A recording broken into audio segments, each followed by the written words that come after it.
Welcome to Global Voice Radio with Nikki Ruffin-Smith, host of Naya's Project. Join Nikki as she talks about education, family fun, and building a business.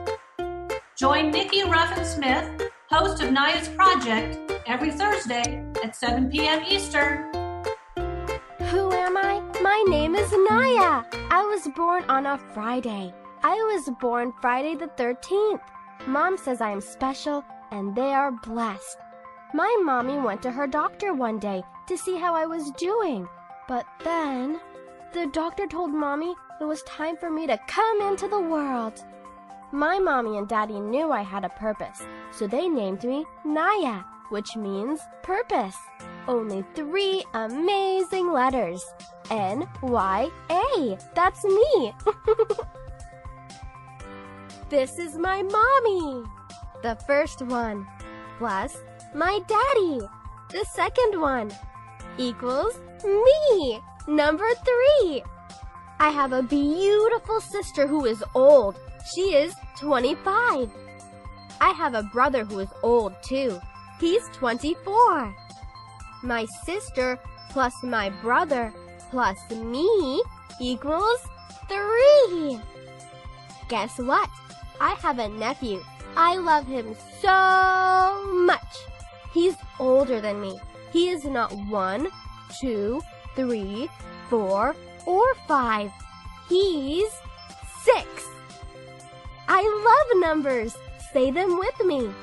1, 2, 3, 4, 5, 6, 7, 8, 9, 10. I can't wait to share my next story with you. Until then, keep reading this one. I have 2 dogs, 1 and 2.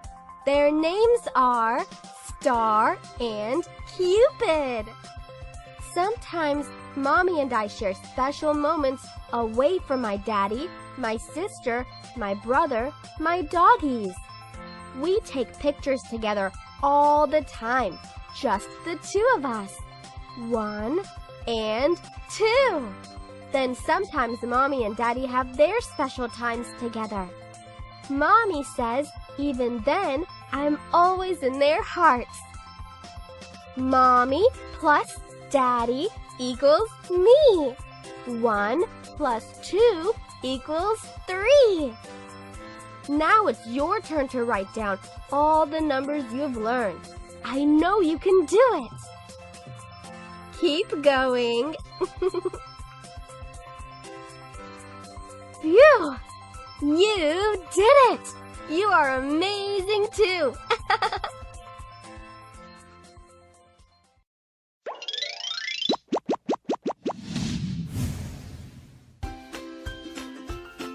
In the United States, March is Women's History Month. It honors women's contributions in all areas of life, as scientists, inventors, artists, politicians, and more. The celebration began in 1978, when the school district of Sonoma, California, hosted a week-long recognition of women's accomplishments throughout history. The idea spread, and in 1980, President Jimmy Carter proclaimed the week of March 8th National Women's History Week. 6 years later, an organization called the National Women's History Project convinced Congress to dedicate the entire month of March to women's history. Each year, a special focus for the month is declared by the National Women's History Project. For example, important artists like photographer Dorothea Lange and painter Mary Cassatt have been celebrated. Pioneers such as educator Mary McLeod Bethune, Clara Barton, who founded the Red Cross, Amelia Earhart in aviation, and First Lady Michelle Obama have also been honored. Women's History Month celebrates unsung heroes too. The countless women who helped when our country was at war, women who run businesses and volunteer in their communities, single mothers who work and raise families, and the unknown writers and artists in history whose works were never made public, yet teach historians much about our country's past. Which women in your life would you like to celebrate? For lesson plans, digital resources, and more teacher support materials, visit pbskidslearningmedia.org.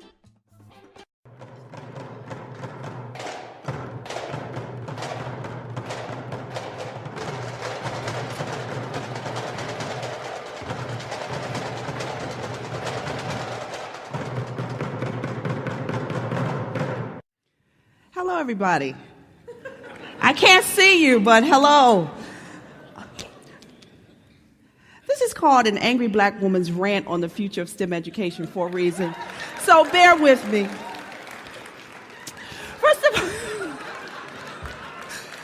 First of all, I just want to thank TEDx for feeling that I had some idea worth spreading. And when I was preparing for my talk, and those who know me know I get really passionate about what I say, someone asked me, have you ever been told you're an angry black woman? I said, I don't think so. Don't I look nice up there having my bun, and I don't look angry. So I really sat and I thought about, well, that's a perception people have of us. Those of us who make it despite the odds, sometimes we come off a little angry. So I just want you to humor me. If you hear that, just forgive me. So I want to put that up front. I'm not angry, I'm just passionate. And when you hear my story, you'll see why what I'm talking about really matters to me. Okay, I want to tell my story a little bit. They say, tell your story. So I'm going to tell my story. I grew up in Washington, D.C., a very urban area at the time. And throughout my school career, I was placed in what you would call low-track classes. Y'all know what I'm talking about? Low-track classes. And when I got to the 7th grade, it was considered junior high at the time, and they ranked your class based on your grades or sections or whatever, and I was in 7-6. Now, there were only 7 sections, which meant my section was the one below the last. Now, this is critical because something happened in that class. Someone realized she shouldn't be here. She actually has some talent, so we want to move her on up to the east side, which was 8-1. Now, when I went to 8-1, I had access to a different kind of education than I did in 7-6. Particularly the STEM education I received, the math teacher that I had, we did very rigorous mathematics. Now, I was fascinated at the idea of expanding a Pascal triangle as a 13-year-old. And I actually figured it out, and I understood it, and my teacher said to me, she said, Ellington, you're a genius. Now, I don't know if I really was a genius, but something about what she said and something about what I had access to changed the game for me. I started to see myself differently just by having an opportunity to engage in rigorous STEM education. Now let's fast forward my story. That's me. So I graduated 9th grade. I was the 3rd top student in my class. Fast forward, I went to a regular high school, Spingarn. Anybody from D.C. know what I'm talking about? I went to Spingarn Senior High School. There, my father advocated that I took a calculus class that didn't exist. So one of the teachers was gracious enough to use their planning period to teach me calculus. Fast forward, I was the valedictorian of my class, full scholarship to Morgan State University, got a master's in mathematics, and ultimately a PhD in math education. Now, I don't share that with you. Y'all supposed to clap, but I'm not sharing that with you. I'm not sharing that with you to brag on what I've accomplished. But I share that with you because what I study is intimately connected to my experience as an African-American woman that happened to be born on the wrong side of the tracks and wasn't predictably to be here. Okay? Now, you say, well, Ronnie, why are you angry? Why are you angry? You're doing something, right? Well, what I found once I got to the promised land, once I finished my PhD and I was out there trying to make a difference, what I saw was very few people that looked like me who had the experiences that I had. And when I talked to people about transforming STEM education, most of them could not relate to the experiences of a little black girl that grew up in the basement who is now here. Now, I say that with humility, but there's something about having people of diverse backgrounds at the table that actually makes the difference. I also was curious, why was I considered special? People would say, wow, you have an English accent. You do math, really? And I said, well, what are you talking about? You went from D.C., Spingarn? So I was trying to figure out, well, why am I special? And what I realized is that there was a perception of STEM disciplines, that they were hard, and that only the special could make it. And it became my life's work. Even though I'm young, y'all supposed to say, oh, her life's work? It became my life's work to answer this question. What factors impact marginalized, and I use marginalized as code word for poor, brown, red, black, urban, whatever you want to call it, but those of us who normally are not in these disciplines, to persist and succeed in these disciplines and careers. That became the question that drove much of my work up to this point. So my research considers, I first started my dissertation, I looked at the experiences of students who did well in math as math majors, and they gave me some interesting insights on the things that they felt made the difference. Also, I looked at not just school practices, but also sociocultural practices that shape student success in math and STEM disciplines. My most recent work is on interdisciplinary and transdisciplinary learning experiences, because we believe that if you're solving a real STEM problem, you cannot do it in a silo. You must understand cross-disciplinary applications of ideas. So, like Ronnie, so what? Well, what I came up with was what I call an inclusive framework for STEM education. Now, what these students taught me was that a lot of things were happening in their lives that had them become STEM majors, do well, etc. But I think these things should be made explicit when we're teaching. Like, it shouldn't just be an ad hoc thing. We should be deliberate about these different factors. The first one, and the most important one, is that as STEM folks, anybody out there who does STEM work, no, we are so focused on content. Sometimes we lose the people for the content. I tell people I don't teach math, I teach students mathematics. The key is students. So when we're talking about transforming STEM education, we first have to think about how do our practices support STEM identity and agency? How do we empower students to pursue hard subjects, even when things get rough? So there's some ideas I have about that. The next piece is one of my favorite pieces. I think teachers are the saviors of the world. And I don't necessarily think they're treated that way. I believe that in order for us to have a transformative model of STEM education, teachers need to be more than content experts. They must be what I call agents of change. They must see themselves as viable vehicles for students' lives to change. And we must train them on what that takes. They are more than people that know math and science. They are people that will change lives. Okay? The next piece is one of my other favorites, is utilizing community, social, and cultural capital. What I found in my research is that when people go into so-called impoverished, marginalized neighborhoods, they feel as if they're giving them capital versus utilizing the capital that already exists. So we have to be deliberate about saying, okay, these communities have something to contribute to our students' progression through the STEM pipeline. And I think we should be diligent about finding out what that is and utilizing it. And then the last piece, which I also value, is innovative school-based practices. And you've heard some of those here. The robotics, the real-world applications, having students have access to internships. We need to think outside the book and start thinking about what are the kinds of practices and programs and curricula that really do foster the rest of these.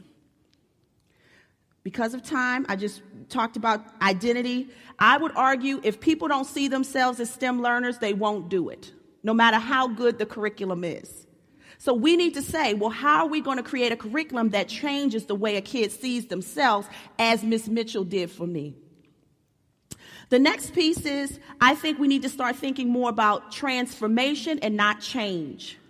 Meaning we need to really step outside the box and think about what is some of the things that will move our students forward. And it has to be deliberate. Teachers love you, need to see themselves as people who make the difference. Not just teachers, administrators, etc. And we need to ongoingly provide them the support they need to be those agents. And again, there are role models in the community, some of them we've seen tonight, that really can be used to support our efforts in schools. We need to break down these barriers that school is here and community is here. We are one in trying to move students through the pipeline. So you ask, Ronnie, why STEM?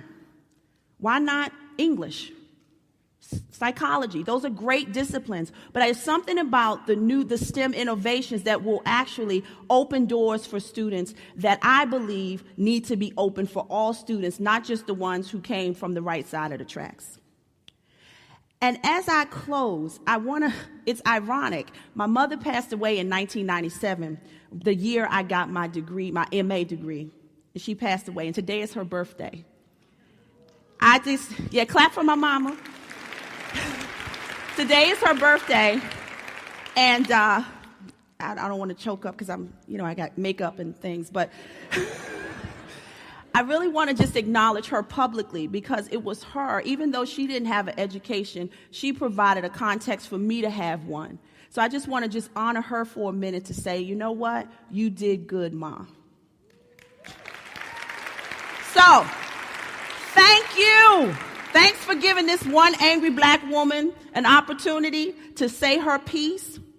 It's really not anger. It really is that when I see that table that I showed you, I want to see all kinds of people with all kinds of backgrounds being the innovators for tomorrow. Thank you.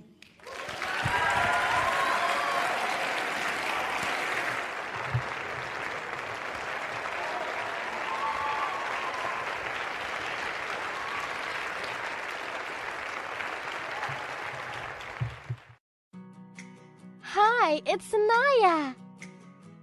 You're just in time for today's project. Are you ready? Today, I'm going to explore technology. I remember the last time I shared my super math skills. 1 + 1 = 2. You are so smart, just like me. I'll show you what I can do now. Are you ready? I know a new word. It is technology. Technology is using machines, big and small, to do something. Most people use technology every single day. Mommy and Daddy said if I'm sweet, I can use our laptop to FaceTime my god sister. Her name is Zion. Zion is a big girl. She is smart like me. She uses technology. She likes talking on her cell phone, on her tablet, on her laptop, and on her computer. These things are technology. Do you remember what technology is? What is technology? Circle those things that are technology. Good job! Friends, it's time for me to go. I'll see you soon to talk about my next project. See you soon! Recording. Okay, so yes, thank you all for joining us. I'm Nikki Ruffin Smith, and this is Naya's Project Radio. As you know, we are a radio station that is mainly supporting STEM, and that's science, technology, engineering, math, to include art. However, we have had people on our show that it brings a lot of different perspectives here, and I'm just welcoming everyone that I can have and give them a chance to be heard in what they're doing. So next, I'm going to have this beautiful, beautiful woman here, and I'm going to allow Miss Julia Royston, who is an author, to really tell you more about herself. And because I like to give people a chance to do what they like to best, talk about themselves. So we're going to do that. So without further ado, you got the floor, Miss Julia. Well, thank you very much. I am just overwhelmed and excited. Any opportunities that I get to share, no matter where I am. And as you can tell, I'm in my car, so I'm on the move. But I'm stopped and I'm parked. So don't worry about me driving. I'm not driving. I'm stopped and parked. But I'm Julia Royston. I own BK Royston Publishing, Media and Publishing. By day, I am a teacher. 22 years in education. And it's amazing that your emphasis is STEM or now, but I am the technology coordinator of my school building. So I'm the site technology coordinator, and I'm the technology. And I've also been married for the last 12 years to a IT person for a large corporation here in the area. So a thing that's kind of something that I enjoy doing. I enjoy teaching. But talking about books and the art, I've been singing since I was about 8 years old. So I'm 54 now. So I've been singing in the arts a long time, really seriously, for the past 12 years. And I've been publishing, my publishing company has been in existence for the past 10 years. So the arts and technology, they all play a part and they all go together. I know that the core curriculum, of course, is reading and math, and definitely. You can't really do the other things unless you really can do that, especially reading. But really find that very important. But I really think that there needs to be the arts incorporated as well, because there are some people who are going to draw, and I can't draw stick people. That's about, I can't do that. I can't draw. But I enjoy the arts. I enjoy all of that. And so my primary emphasis, of course, in my publishing company is helping people write and helping people publish their books, promote their books, and of course, taking it to the next level, helping people establish businesses as well as other products and services surrounding their books. I believe that your book is a business. And if you have a business, you should have a book. And I know that that is, like, really? Yes. Anytime you have a product or service and you're getting money for it, it's not free. That is a business. I realize some people are a proponent of bartering service. I am really, I believe that if you're getting paid for what you're doing, that is a business. And books are an incredible business in this world, as well as it is important to the furtherance of our society. Words are power. Words are powerful about what you say. And the written word is still as powerful today as it ever has been. So I encourage you that if you have a book in you, feel free to reach out to me and contact me. I'm on all social media. My website's bkroystonpublishing.com. Reach out to me, and I can offer advice and help you with my services to help you take your book to the next level, as well as I do business consulting with those who either have a book or who have a business and you need a book, or you want to establish other products and services. I also encourage you to read to your children. Get them excited about reading. I am an elementary school teacher now, so, supporting the little ones to get them a love of reading. I write in most all genres, romance, fiction. I don't write horror and erotica, but I do write Christian fiction, romance fiction, business, children's, poetry. I write on a multi variety of genres. But I really encourage you really to get the bug, let the writing and reading bug bite your children as early as possible. Get the little books in their hand to get them the love of reading and the love of writing to be able to express themselves so they can be creative as well. We need as much creativity as possible in the sciences, in technology, in engineering, and math, and definitely the arts. Wow, that's amazing. Let's go back for a minute. Now, tell the audience why you think, I know that you said if you're getting paid, you should have a book, but give us some more reasons why you should have a book if you are an entrepreneur. Well, first off, I'm finding, and I did have an instance of this, where someone had a vast amount of knowledge, but they died before that was able to be expressed and others to learn.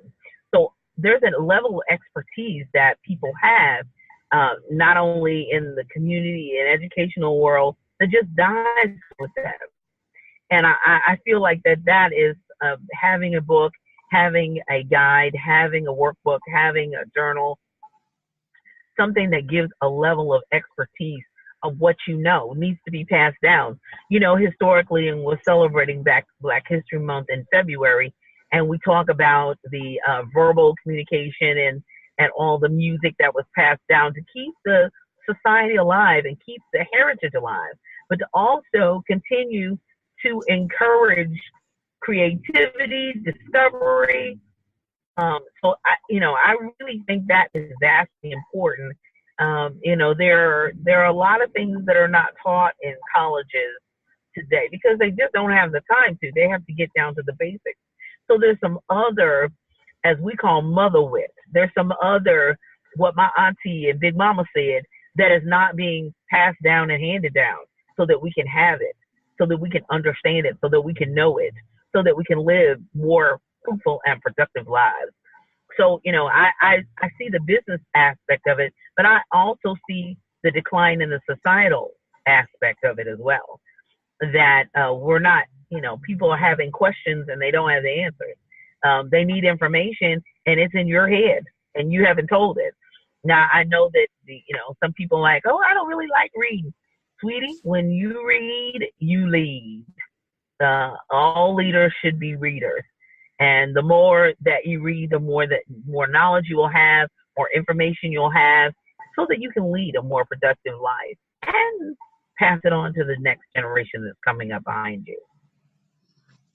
That is, oh my God, you are preaching today. Yes, you are. My in more ways than one. My mom passed 2 years ago, and my mother was, oh my God, a believer, a minister who had a history so beautiful, and where she started out. I don't want to tell her complete story, but to make a long story short, she started off in a very rough life, like a lot of people, as a young girl lost. And I talked about that in one of my videos today. And she grew with this great relationship with God, and she studied so much, and she wrote a lot of stuff, but she wrote it here and there and never compiled. And she always would say, I'm going to put this book together. I'm going to do this. I'm going to do that. And it never got done.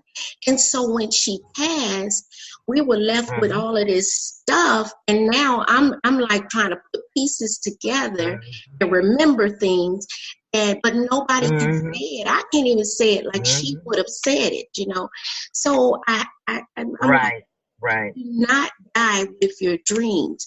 It's like a dream deferred, It's like a raisin in the sun. Yeah. Yes. So that is. You got it. Okay. So, and where are you located again?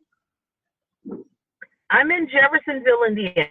It's right across the bridge from Louisville, Kentucky, home of Muhammad Ali and the Kentucky Derby. I was born in Louisville, but I married a man 12 years ago, and as they say, just moved across the bridge to Jeffersonville, Indiana. So, but with technology the way it is, I have clients all over the country and overseas as well. So, that's the beauty of technology, and that's the beauty of that. And my second point, even to your first question, was to be able to leave a legacy for your children and grandchildren, being able to do that.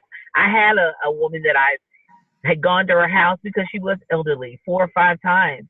And she passed away before I got anything from her, and it wasn't money. I would just see the manuscript. And she said, I have it. And so let's talk. And she went home to be with the Lord, and I still don't have a manuscript today. So I really, really, really encourage you to really get the scrap sheets of paper and the recipes if you can. Even if you don't want to publish it, sell it.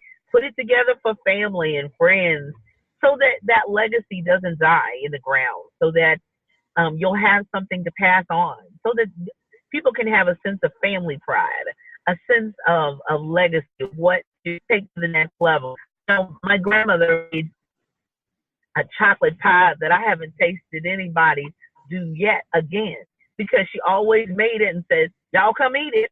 And we didn't get to watch, we didn't get to see her practiced it, and it was our own secret ground.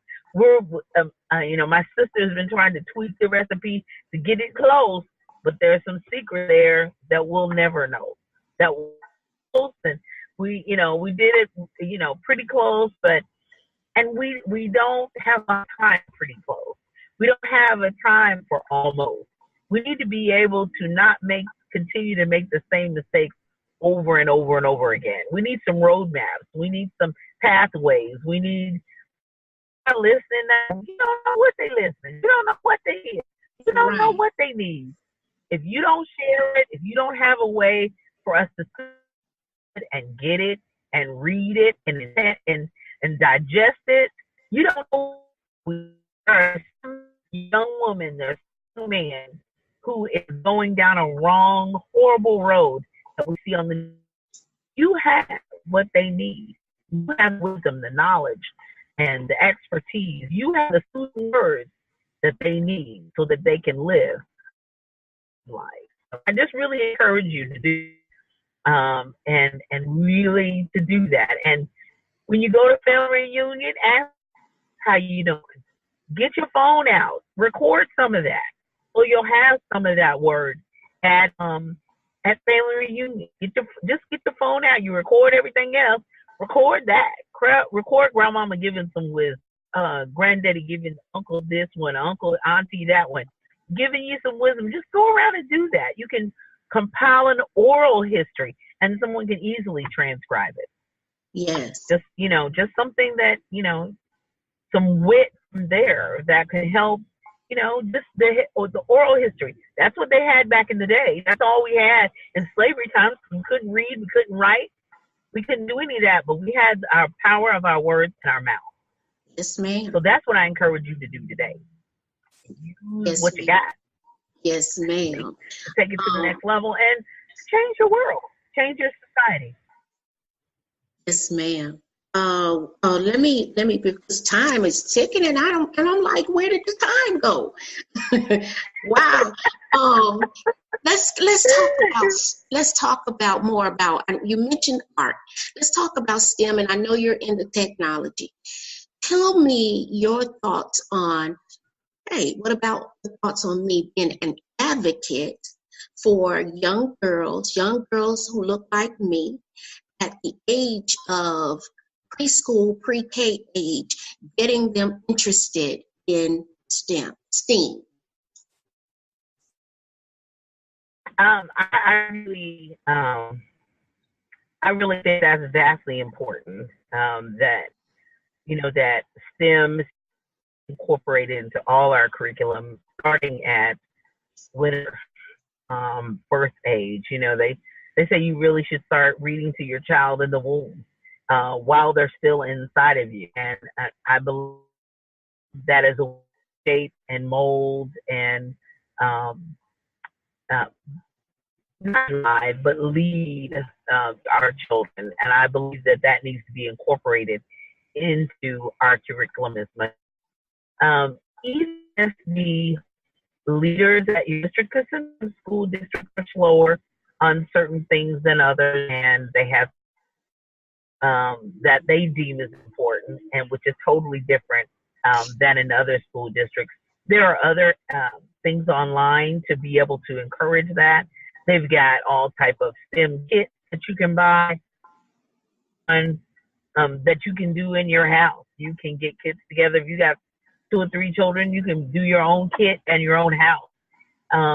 There are some things that you can do, of course, with just regular. They got build things with marshmallows and toothpicks. I mean, there's all type of STEAM and STEM activities with just household supplies that you have in your house every single solitary day. Use Uncle Google and search for that, for STEM activities, for STEAM activities, and they'll give guidance and scripts to go along with that. Just to do that, to incorporate that in your actual classroom. But we need to make sure we don't fall behind, and you can't rely on, because there's a specific script and things that they're required to do. If you want more of it, you have the freedom to do that in your own house. You have the freedom to go to those after school activities, those specific after school programs. There are the public library, all of that. If there is a STEAM or STEM a program in your area, in your city, in your state, you have the ability to do that, as well as incorporate those activities just in your house with the supplies and tools that you already have. So those are the future doctors. Those are the future engineers, teachers that we need, because technology is here to stay. Technology is going to be incorporated even more. And I get a little frustrated when I get young teachers who are like, well, I'm technology challenged. I said, boo, you're too young for that. Yeah. You don't have any time for that. Yeah. So, and that's because, you have to incorporate it all. If there's an emphasis, I don't really like technology. Sweetie, that's just like a tool, like a pencil, a piece of paper, or a calculator. You just got to have it. It's just not one of those optional tools. It's not option. It's one of those things that you have to incorporate in your life. So I just really incorporate it into all areas of your life, from, people that, oh, well, no, there's a will. Even with the materials that you have in your house, there is a will, there is a way. Make it happen. You don't want your child to be left behind. You can't rely on avenues and just saying, oh, well, the school will do it. We may not have the resources. We may not have the manpower. We may not have that emphasis in our curriculum right now. So therefore, you do it, especially if your child has an interest in it. Oh, yes, ma'am. The next great sciences and astronauts and NASA, we're waiting on, that's what we're waiting on. So. Thank you so much, Miss Julia. I appreciate that. I am going to have am I breaking up on your end? No, I hear you fine. Great. I'm going to have a round table with mainly the educators that I've had on the show.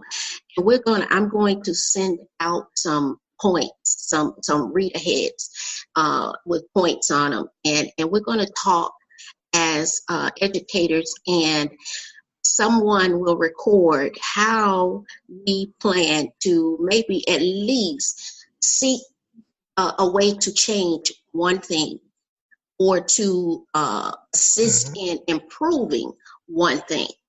I would love to do that, and I would love to invite you to that round table if you're open. Sure. Love to. Yes, most definitely. Love to. Awesome.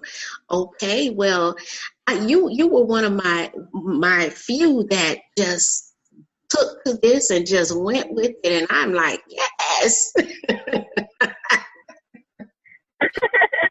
Yes. Okay. I appreciate you so much. I come from a long line of teachers. My dad was a teacher. We're talkers. My mother's a talker. You asked the wrong one. You're like, I used to get in trouble in school for that. Julia talks too much. She gets A's and B's, but if she could just stop talking so much. Who knew? That's wonderful. Okay, before we wrap up, tell everybody again how to find you. First off, what I call kind of my headquarters is JuliaRoyston.net. That's Julia, Royston, Royston.net. That's kind of my house where you can get to all my worlds, right? My publishing world, my whole world that starts right there. And then if you're interested in more information about go to BK Royston Publishing.com. That's B as in boy, K as in king, Royston, Royston Publishing.com. Social media, I'm everywhere. Facebook, Twitter, Instagram, a little on Pinterest, Periscope, sometimes. But I'm on LinkedIn. I'm everywhere, pretty much everywhere you want to be. So reach out to me. Follow me. Send me a friend request. I think I still got a few spaces left. All right, y'all. Y'all heard it. Y'all heard it from Miss Julia herself. And again, this is Black History Month, and I'm bringing on the best, baby. The best best of the best on this show. So thank you again, Miss Julia, and I'll have you back soon. Thank you.